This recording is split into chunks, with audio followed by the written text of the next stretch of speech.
Hello everyone, welcome to our channel. आज हम पढ़ेंगे chapter number 14 as per new NCERT, breathing and exchange of gases. आज हम इसे नोट से कवर अप करेंगे और साथ साथ मेरे बोलिएगा और लिखिएगा, नोट्स बनाइएगा ताकि आपको ये चैप्टर आज की क्लास में ही याद हो जाए। आज हम फर्स्ट टॉपिक कवर अप करेंगे, थोड़ा इंट्रोडक्शन लेंगे चैप्टर के बारे में, समझेंगे कि चैप्टर का नेम जो है breathing and exchange of gases, ये क्या बताना चाह रहा है, ब्रीथिंग क्या होता है, एक्सचेंज ऑफ गैसेस कैसे होता है हमारी बॉडी में। So let's begin with the notes first. उसके बाद हम एक वीडियो में एनसीईआरटी कवर करेंगे word to word of this chapter. So let's begin with the video. First of all, breathing क्या होता है? ब्रीथिंग होता है एक फिज़िकल प्रोसेस जिसमें एक्सचेंज होगा गैसेस का। इसको पल्मोनरी वेंटिलेशन भी बोलते हैं। ब्रीथिंग को पल्मोनरी वेंटिलेशन भी बोलते हैं और ये एक फिज़िकल प्रोसेस है, जस्ट फिज़िकल प्रोसेस जिसमें एक्सचेंज होगा गैसेस का। कौन सी गैसेस का? Oxygen and carbon dioxide, O2 and CO2। ये फिज़िकल प्रोसेस है। कीप इन माइंड, हमें लगता है कि ब्रीथिंग और रेस्पिरेशन सेम सी चीज़ें हैं, सेम सी टर्म्स हैं, बट एक्चुअल में इनमें थोड़ा डिफरेंस होता है। ब्रीथिंग फिज़िकल प्रोसेस है जबकि रेस्पिरेशन एक physiochemical as well as biochemical process है। फिजियोकेमिकल मतलब फिजिकल प्लस केमिकल, बायोकेमिकल मतलब बायोलॉजिकल एंड केमिकल। तो इसमें क्या होगी? ऑक्सीडेशन ऑफ फूड होगी टू रिलीज ATP।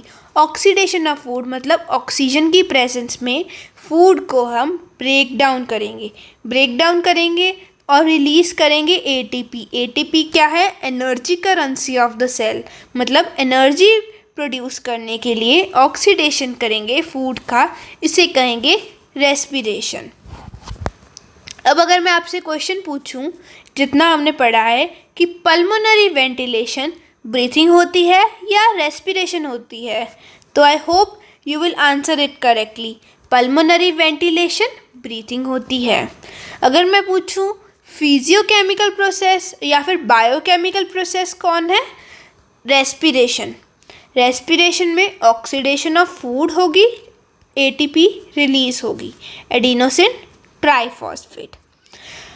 नेक्स्ट हम पढ़ेंगे कि रेस्पिरेशन के स्टेप्स क्या होते हैं। Steps involve in respiration 5 steps हैं। Number 1 breathing, number 2 external respiration, number 3 transport of gases, number 4 internal respiration, number 5 cellular respiration. One by one इनको समझते हैं। नंबर 1 ब्रीथिंग मैंने आपको समझा ही दिया, फिजिकल प्रोसेस है जिसको पल्मोनरी वेंटिलेशन कहा जाता है। तो फिजिकली एयर का अंदर जाना और बाहर आना, हम सांस लेते हैं तो हमारे एयर ऑक्सीजन रिच एयर अंदर जाती है, बाहर कार्बन डाइऑक्साइड रिच एयर आती है, इसको कहेंगे ब्रीथिंग। जिसमें इनहेलेशन और एक्सहेलेशन होगा, वो एक्सचेंज ऑफ गैसेस होगा। नेक्स्ट हुआ एक्सटर्नल रेस्पिरेशन। एक्सटर्नल रेस्पिरेशन मतलब बाहरी तौर पे सबसे पहले होने वाली। याद रखिए, एक्सटर्नल पहले होगी, इंटरनल बाद में होगी। एक्सटर्नल लेवल पे रेस्पिरेशन होगी between alveoli and blood. Diffusion होगी गैसेस की, हायर टू लोअर कंसंट्रेशन जाएगी from alveoli to blood. Repeated with me, alveoli to blood, external respiration, जो कि डिपेंड करती है सॉल्युबिलिटी पे। गैसेस की सॉल्युबिलिटी कितनी है, अगर सॉल्युबल ज़्यादा होगी तो जो वो डिफ्यूजन का रेट है वो भी इंक्रीज़ हो जाएगा। ये मैं आपको आगे भी समझाऊंगी, एक बार आप यहाँ पे भी ध्यान रखिएगा। डिफ्यूजन गैसेस की होगी जो डिपेंड करती है सॉल्युबिलिटी पे, और जो एक्सटर्नल रेस्पिरेशन है ये किसके बीच में होती है? एल्वेओलाई और ब्लड। उसके बाद होगा ट्रांसपोर्ट ऑफ गैसेस। ट्रांसपोर्ट किसके through? Via blood capillaries, arteries, इसके थ्रू ट्रांसपोर्ट होगा गैसेस का, ऑक्सीजन और कार्बन डाइऑक्साइड का। उसके बाद आई इंटरनल रेस्पिरेशन। इंटरनल रेस्पिरेशन होगी between blood and tissue. Internal respiration between blood and tissue. उसके बाद सेलुलर रेस्पिरेशन मतलब सेल के लेवल पे, सेल के लेवल पे ऑक्सीडेशन होगी फूड की, फूड को ब्रेक डाउन करेंगे और यूटिलाइजेशन होगी ऑक्सीजन की, ऑक्सीजन को हम यूज़ करेंगे।